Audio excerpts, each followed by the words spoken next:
papier qui doit durer 2 heures de temps ñu ne la non demal ba suba nga ne non t'inquiète je vais y aller chez moi nga ñibbi sa kër boo ñëwaatee suba kenn ñëw di làkk ay tubaab yow nga ñëw di làkk ay olof on ne te regarde pas on ne te considère pas parce que li ngay wax olof la. Eux ils ont un complexe d'infériorité ñoom ils pensent que c'est le blanc qui est beau c'est le blanc qui est bien on doit bien parler le français pour que nit ki mën ñoo respecter. xam nga dëkk bu ñu demee ba toll ci paradigme yooyu rek maanaam y a une aliénation manifeste tey ñi ñu jiite ñoom ñëpp ils sont aliénés maanaam tey ñi ñu jiite ñëpp ils sont aliénés da foo dem ci dans tous les segments de la société da nga ko fay fekk dans tous les segments de la société noonu la demee moom moo tax tey le combat que nous devons mener maanaam c'est une décolonisation mentale loolu rek moom moo ñu ciy génne dans tous les segments de la société da nga ko fay fekk foo mënti dem tey yéen ñëpp vous avez fait l'expérience billahi kenn ku nekk dem na ci administration ñëw maanaam sol yére olof taxaw kenn ku ñëw sol kos taxaw ku sol kos bi kooku la ñuy recevoir mais de façon boo xam ne danga naan ndax lii normal na quoi yow on te regarde pas wala nga dem ci administration bu mu mënti doon ki nga xam ne dafa dugg di làkk français ak yow mi nga xam ne da nga dugg di làkk olof kii làkk olof mais duñ ko lijjanti parce que tu parles le wolof olof ngay wax ñoom ki ñu gën a ragal moom mooy ki nga xam ne il parle le français. yow dañ laa dem ba gëmloo ni la sax yow ta langue n'a pas de valeur xam nga loolu dafa am solo xam nga loolu nag maanaam du lu président di def loolu maanaam lu nit ki di dindi ci boppam la parce que lu nit ki di dindi ci boppam loolu moom mooy par exemple nit dafa am fenn foo xam ne boo fa tollee am na loo xam ne moom mooy sa quintessence tey quand tu vas en Chine ñoom ils ont été colonisés ils ont été occupés maanaam quand tu vas aux États-Unis ils ont été colonisés ils ont été dominés mais à un moment donné bi nga xamee ni dañ cee bëgg a génne dañoo réapproprier wu li nga xam ne moom lañ doon te ñun en Afrique dañoo dàq li nga xam ne moom la ñu doon adopté li nga xam ne doonuñu ko gis nga ko tey boo dàqee li nga xam ne moom nga doon adopté loo xam ne doonoo ko à chaque fois da ngay am un problème maanaam tu ne reconnais plus tes droits mais maanaam tu ne te respectes pas en tant que personne da ngay nier sa bopp en tant qu'être moral en tant qu'être humain maanaam yow da nga naan tu n'as pas le droit tu n'es pas un être humain à égale dignité ak ki nga xam ne moom nga jàkkaarloo et que souvent ñoom ci loolu la ñuy profiter pour mën ñoo exploiter parce que tey ki nga xam ne moom nga jàkkaarloo kooku il ne se considère pas comme étant une personne à égale dignité que toi yow ki nga xam ne kooku nga jàkkaarloo moom moo tax par exemple paradigme yooyu foog ñu rompre ko c'est-à-dire moom moo tax Cheikh Anta Diop doon xeex Cheikh Anta Diop dafa dem jàngi bi mu demee ba jàngi ñu bëgg koo gëmloo ni que ni maanaam le noir il doit être derrière le noir il doit en fait faire preuve d'allégeance maanaam noir bi moom lu nekk rek daf ko war a nangu ci àddunaam parce que dañ ñëw yàgg a gëmloo que ni le noir moom warut am dara lu baax mérito ko à chaque fois rek dañuy ñëw derrière Cheikh Anta Diop ne non mais lii mënul nekk parce que quand tu vas à l'école dañ naan la Thalès dans l'antiquité dafa demoon Égypte jàngi ñu ne la Pythagore pendant l'antiquité dafa demoon Égypte jàngi mu ne non mais kon y a quelque chose qu'on ne nous a pas dit kon nañ dem xooli jiwaat mu dem à la base mu gis ni en réalité c'est l'Afrique même qui est le berceau de l'humanité c'est l'Afrique qui est le berceau de la civilisation tey ñun lañu doon boo demee moom moo tax ñu naan lañu doon la ñu xamul maanaam gis nga boo demee ba doonoo ba perdre li nga xam ne moom nga am ñeneen ñi dañ koy jël exploiter ko jëriñoo la tey boo xoolee loolu moom mooy suñu problème en Afrique mooy ci problème yépp à tout point de vue nous sommes le continent le plus riche mais par ailleurs paradoxalement nous sommes le continent le plus pauvre parce que li ñu am nit ki lépp loo am te xamoo ko maanaam du la jëriñ daf lay lor du la jëriñ daf lay lor te Afrique nag à tout point de vue da nga koy fekk fu ne c'est la société qui est comme ça moom moo tax tey par exemple côté boobu rek la ñu mën a mener sa combat là maanaam yee nit ñi de façon intellectuelle maanaam ñu nekk ay insurgés intellectuels loolu moom moo am solo être ay insurgés intellectuels c'est-à-dire que dem ba am comportement yooyu maanaam être un Africain sois fier d'être un Africain c'est-à-dire man sois fier d'être un Africain c'est-à-dire que tey moom mooy ki nga xam ne damay dajeek moom muy làkk français sol ay cossack genre affaire yooyu mais je l'emmerde quoi kooku lijjantiwuma ko parce que man loolu du sama culture en fait man mii taxaw ak yéen di la gëmloo ni maanaam dama lay làkk ay français sujet verbe complément ngay am benn complexe wala dugg ci administration ñu lay obligé nga làkk français pour ñu recevoir la mais au nom de quoi? Mais frère, tu es en Afrique, tu es au Sénégal, tu dois imposer en réalité ce que tu es. Les Français, boo demee Français ñoom ils imposent ce qu'ils sont. Boo demee aux Amériques ñoom ils imposent ce qu'ils sont. Mais boo demee en Chine ñoom ils imposent ce qu'ils sont. te y a toute une histoire derrière cela. Tey li nga xam ne Français yi dañu koy imposer quand ils vont par exemple la France quand elle vient en Afrique pour exploiter nos ressources naturelles. Mais de façon lamentable, quand il va en Chine, là-bas, il ne va pas pour exploiter, mais il va là-bas pour négocier des contrats. C'est-à-dire qu'il y a toute une histoire il ne faut pas tout repenser à la base, mais nous devons projeter la lumière ci nit ñi nga xam ne Sénégal dañoo bañ ba dee muy góor muy jigéen boo xam ne Sénégal par exemple ñu toog ñu ne Aline Sitoé Diatta dafa bañ ba dee mais ñu institutionnaliser ko. Tey xale yi nga gis ñuy nekk naan dañuy roy ay Nicki Minaj ak ay bëgg a nekk ay Nicki Minaj bëgg a nekk xale yi nga gis ñu naan dama bëgg a nekk Nicki Minaj xale yi nga gis ñu naan non dama bëgg a nekk telle personne ou telle personne boo xam ne maanaam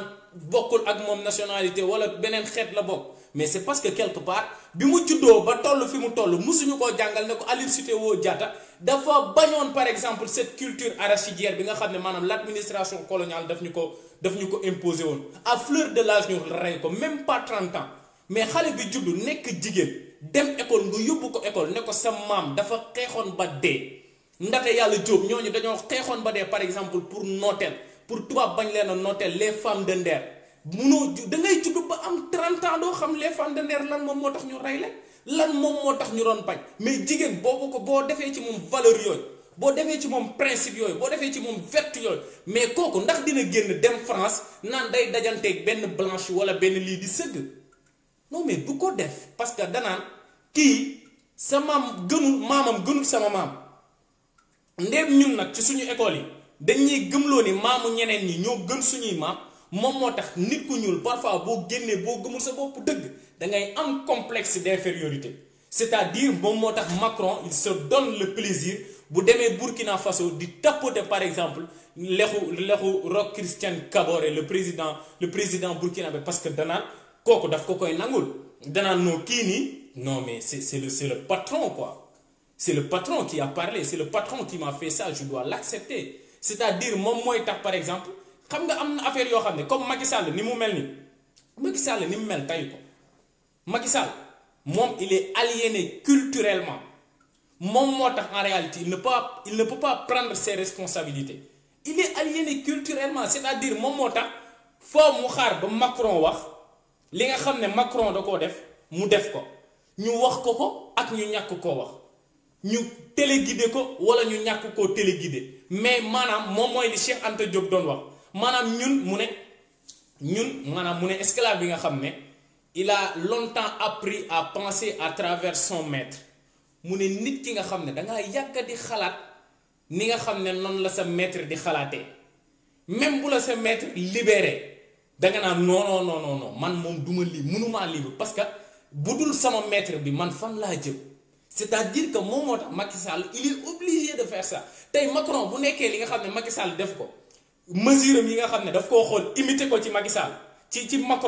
Macron même bu ko yëgul Macky Sall il est obligé mu def loolu ba pare nag dem woo Macron naan ko non j'ai adopté les mêmes mesures que vous parce que je sais que voilà vos mesures elles sont pertinentes et tout yooyu la koy wax parce que quelque part da nga gis ne maanaam ci loolu la maanaam ñoom ils sont aliénés ñun maanaam moom moo tax Père Babacar Boris Diop c'est un intellectuel sénégalais éminent pertinent et vraiment d'une autre dimension maanaam beneen dimension la moo tax Père Boris Diop mu ne l'Afrique est malade dans ses élites moo tax combat bi nga xam ne nag nit ñi dañ ko war a mëne loolu la il faut démystifier ça c'est-à-dire que ñi nga xam ne ñoom ñoo ñuy jiite ñooñu ils ne doivent pas avoir un complexe envers qui que ce soit ku mu mënti doon mais nit ki lay jiite boo gisee ni day dem ci nit di sëgg boppam mais kooku ndax jar naa ndax man na njiit mais c'est à se demander ki nga xam ne maanaam bu génnee maanaam day sëgg ci suuf maanaam moom pour mu def dara faaw mu xool keneen mais loolu la Cheikh Anta Diop doon jooy mais loolu moom moo tax ñu rey Omar Blondin Diop loolu moom moo tax ñu rey ko c'est pour ça que Omar Blondin Diop a été assassiné maanaam un jeune à fleur de l'âge qui était c'était un docteur en fait il avait acquis des diplômes énormes tey fépp foo xam ne maanaam nit dafa doon toll ci jàng rek maanaam moom tolloon na fa Senghor moom moo jiite Sénégal mais Omar Blondin Diop moo ko dàq jàng fuuf parce que am na concours boo xam ne Omar Blondin Diop moom moo ko def énarque te Senghor il a échoué ce concours yéen a ngi gis ñaari paradigme yooyu Senghor Omar Blondin Diop moo ko dàq jàng fuuf ëppoon ko par exemple taxawaay ci côté boobu mais Senghor il a préféré collaborer avec le blanc Omar Blondin Diop lui il a préféré œuvrer pour le bien de sa communauté mu ne ñun dañoo am indépendance mais cette indépendance doit être effective buñ ñu joxee indépendance nañ ñu bañu demal suñu bopp mais duñ ñu jox indépendance ba pare ñëw taxaw gérer suñu administration ñëw taxaw gérer suñu finance ñëw taxaw lépp lu baax ñu ne ñoom ñoo koy gérer mais lii waru fay amee Omar Blondin Diop il est parti de ce constat là mu ne man nag dinaa jug dem ji am ji beneen culture politique maanaam bi mu demee ci la adopter les idées marxistes et léninistes maanaam mu dem nag xam ne en réalité tey ñun li nga xam ne par exemple Senghor daf ñu ko doon gëmloo benn la bourgeoisie la démocratie telle que nous l'entendons aujourd'hui mais en réalité ça a été biaisé parce que da ngay gis ni par exemple dafay am ay poche de pauvreté yu dul jeex par exemple au profit de quelques particuliers mu ne non mais lii warul am parce que les gens ils meurent ils souffrent ils sont dans des conditions extrêmement difficiles et que le blanc nous considère aujourd'hui comme étant ses sujets ñun tubaab bi dañoo jàppoon comme étant leur sujet mu ne mais lii warul am mu dem taxaw xeex loolu ba ñu jàpp ci ay rakam le DR Diallo Diop dem mu ngi doon def émission bu am solo di expliquer jaar-jaaru magam ñu dem ba jàpp leen ci tëj leen ci les étudiants en 68 bi ñu jógee ci loolu ñu dem les événements de 1971 et tout ñu jëli ji ko Mali extradé ko yóbbu ko Gorée tëj ko fa lañ ko rayee génn ne papaam Omar Blondin Diop dafa suicidé wu c'est Senghor qui a été derrière cela parce que en réalité après visite par exemple ministre de l'intérieur Sénégal période boobu ministre de l'intérieur du Sénégal en 1974-73 période boobu suñu ministre de l'intérieur c'était un Français Jean Collin kooku moom moo dem rendre ko visite par rapport ak information yi nga xam ne dañ koo am gars yi ne par exemple il s'est suicidé après quelques altercations yoo xam ne daf ko am ak Jean Collin ñenn ñi nee nañ par rapport ak les historiens les informations ñu ne Jean Collin daf ko bëggoon corrompre parce que Omar Blondin Diop étant donné que yàlla daf ko mayoon il était un intellectuel éminent dafa amoon xam-xam amoon bopp ñu ne pas dañ ko bëggoon corrompre parce que c'était normal un intellectuel de cette trempe là foog tubaab yi jege woon la pour corrompre la mais nit ki ndéem da nga am ay principe rek ndéem tu œuvres pour le bien de ta communauté pour le bien de la masse da nga naan non loolu du ma ko def parce que man en réalité même bu may dee ci pauvreté naa dee ci pauvreté mais samay ñoñ nañu dund ci jàmm mais kooku loolu la wax moom moo tax ñu rey ko tey boo demee école dañ lay jàngal Senghor naan la Senghor lii la def Senghor lan la def en Afrique soyons sérieux lan la Senghor def en Afrique le père de l'indépendance du Sénégal comme on a l'habitude de nous le dire il a sacrifié Mamadou Dia les événements de 62 Mamadou Dia qu'est-ce qu'il a fait il n'a eu qu'un seul tort le fait d'avoir aimé son pays éperdument parce que Mamadou Dia quelque part moom tamit ils avaient les mêmes idées que Omar Blondin Diop après les indépendances en réalité il a compris que ni ñun paradigme bi ñu jëloon ak français yi paradigme boobu baaxul loolu intérêt français yi lay servir au détriment de nos intérêts mais Mamadou Dia il s'est rapproché de la Chine il s'est rapproché de l'URHS parce que gisoon na ni après les indépendances parce que processus de développement au Chine c'est de 1945 ak vers les années 70 la Chine de 45 à 70 de Mao Zedong à Deng Xiaoping ils ont acquis la croissance économique voire même le développement da nga koy gis de 45 à vers les années 70 da nga koy gis Mao Zedong ba Deng Xiaoping li ñu def modèle yi nga xam ne adopté woon nañ ko yépp Mamadou Dia gis ni loolu ça marché ailleurs mais naa dem jéem a xool ñii lan lañ def ba mu baax ñu bañ a yem ci français yi kese nga xam ne bi ñu dalee ànd ak ñoom ba tey musuñoo développé Afrique suñu continent Sénégal mooy dëkk bi gën a mooy 23e pays bi gën a pauvre ci monde bi mais est-ce que bu doon France moom moo ñuy permettre ñun ñu développé ba tey mais soyons sérieux nañu waxante dëgg rek chaque jour Macky Sall il dit ça mu ne ñun la France est notre ami loolu lay wax de mu naan la France est notre ami chaque jour da nga koy dégg ci discours am Senghor loolu la doon wax Abdou Diouf loolu la doon wax da ngay gis ni ñoom yooyu la ñu gëm noonu la ñuy doxee mais tey bu nekkoon dañuy développé ndax France rek mais kon développé nañ bu yàgg ba tey ba 1960 la ñu am indépendance ba tey jii ci jonn Sénégal maanaam mooy pays yi gën a pauvre ci la bokk mais fan la ñuy jaar ak ñoom pour développer tey keneen ku génne beneen discours ñu ne non yow tu es un anti-français non c'est pas ça nit ki da ngay gën a bëgg sa dëkk que beneen dëkk parce que boo bëggee gis nga ñun nit ñi nga xam ne les émigrés ñi nga xam ne dañuy génn boo génnee ba dajeek ñoom c'est ce qu'ils pensent ñoom dañ naan les émigrés les Africains en fait ils veulent nous envahir quoi en fait am na benn étude bu récente boo xam ne dafa génnoon par exemple 62% des Français ñoom dañoo jàpp ni ne sont plus chez eux quoi ñoom nekkatuñu seen dëkk ne sont plus chez eux ñoom dañoo jàpp ni en réalité ñun Africains yi dañ leen di envahir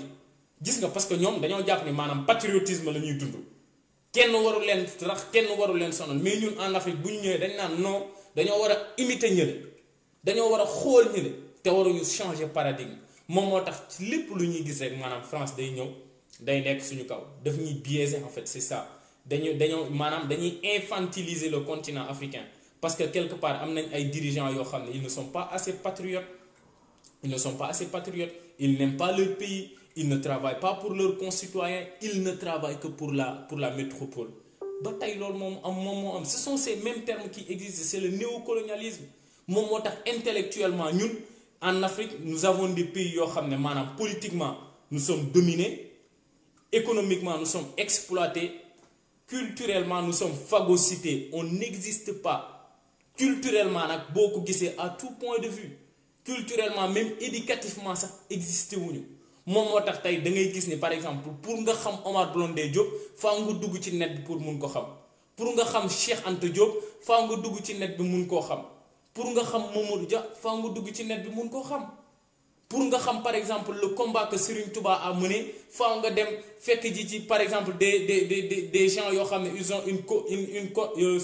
la tradition orale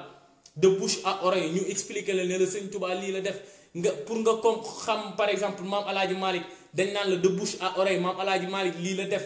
pour nga xam par exemple li Baye Niass doon wax Baye Niass moom ci patriotisme am daf ko doon wax naan le 21e siècle c'est le rendez-vous du continent africain loolu la doon wax mu naan 21e siècle bi c'est pour les Africains ñun ñoo ko moom ci patriotisme am loolu la Baye Niass gëmoon mais loolu boo ko bëggee xam tey faaw nga dem ci ay ñoñam ñu wax la ko ñoom nag moo tax africains yi dañoo war a yeewu en fait ñoom xam nga nit xam nga Sénégal loolu moom mooy seen problème parce que man bu ma gisee Sénégal ñuy poser ay xam nga naan man lii laa man lee laa man ça me pose un problème énorme gis nga nit am na fu muy toll dafay accéder à l'universalité